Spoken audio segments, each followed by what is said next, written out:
I'm Chelsea here from design3.com. I'm here with Glennon Neubauer.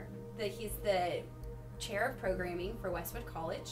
Thank you for being here today. I have a few questions for you. Sure. How are you doing? Doing well, doing well. Been a fun day with Marc. Oh, wonderful. Great. So, how did you get started in game education? I didn't get started in game education much. I just got started in education overall. First off, it was education for corporate. I was doing a lot of corporate training. Then got into computer programming, and we had a course called just computer programming. It was an associate's degree. And then we developed it into a bachelor's degree. It became a bachelor's degree, and then really make it a good bachelor's degree, made it changes so it'd be in game software development. So it just kind of evolved into it. That's great. And what is a typical day of work like for you? Typical day of work is dealing with students and making sure that the students are really getting the education that they are paying for. We are a for-profit college. The part that I enjoy the most is in curriculum development, and it's been grown over the years. Since we started off with Marc, back in '03, it has really evolved. And what skills do you look for when accepting potential students into the game program? They can all come in, so it's not individual students, but what we're really looking for is a student who has that passion to learn, and it's really fun when suddenly their eyes light up. I'm catching on to it. And then their perspective has really changed. They come in as just gamers. Do you really like to play games? Yes. A lot? Yes. Until 3 in the morning? Yes. You're going to be a poor student. So we got to change that mindset of to really get into a career. Not a career of playing games, but a career of learning how to create games. So what is the most common mistake you've seen from people trying to expand their education and get a career in the industry? Not making that link between playing games and creating games. It is a business that they're getting into. And what are some of the advice that you give your students to bridge that gap between playing and making? Don't be thin-skinned.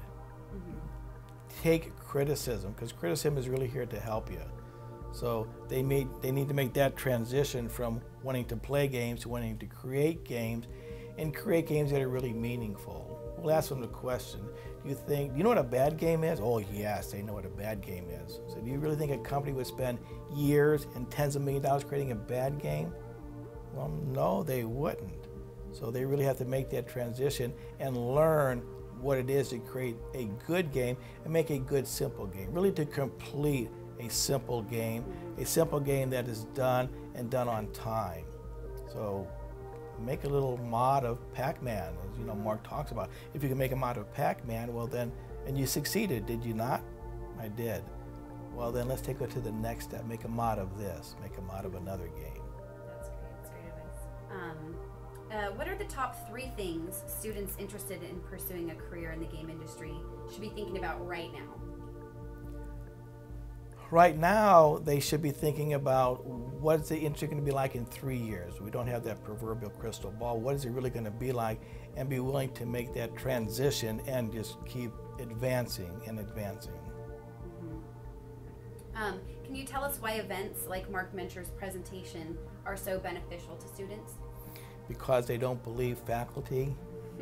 Faculty keep telling them it's a hard industry to get into. Faculty saying you need to have that good portfolio. Faculty keeps telling them this, that, and the other. But when they hear from an industry professional like Marc, then they think, well, maybe these faculty do know what they're talking about.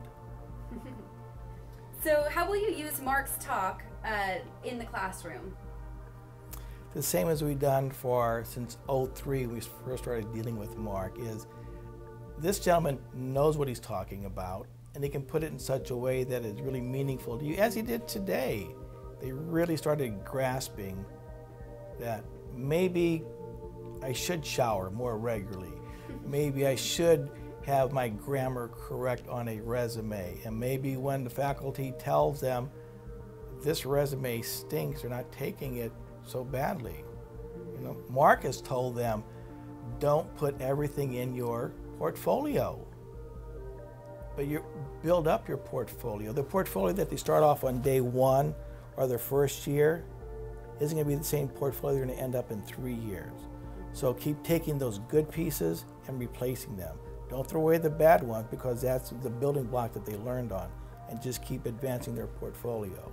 So as Marc is telling them, end up with these 3 to 5 really good pieces. Don't throw away the old ones. You learn from them.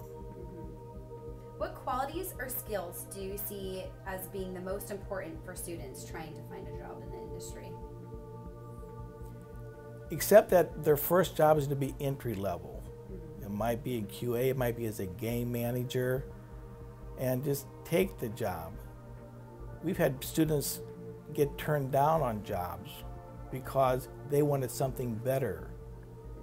They thought, no, I want to be that junior program. I want a job as a junior artist. I don't want to take a job in QA. And that's been done with some really nice companies. And the company has called us and said, hey, Glennon, your students, are kind of, puffed up. They really need to learn to listen. Is there any other advice you want to give people who would like to get started in the industry? Get started. Do something.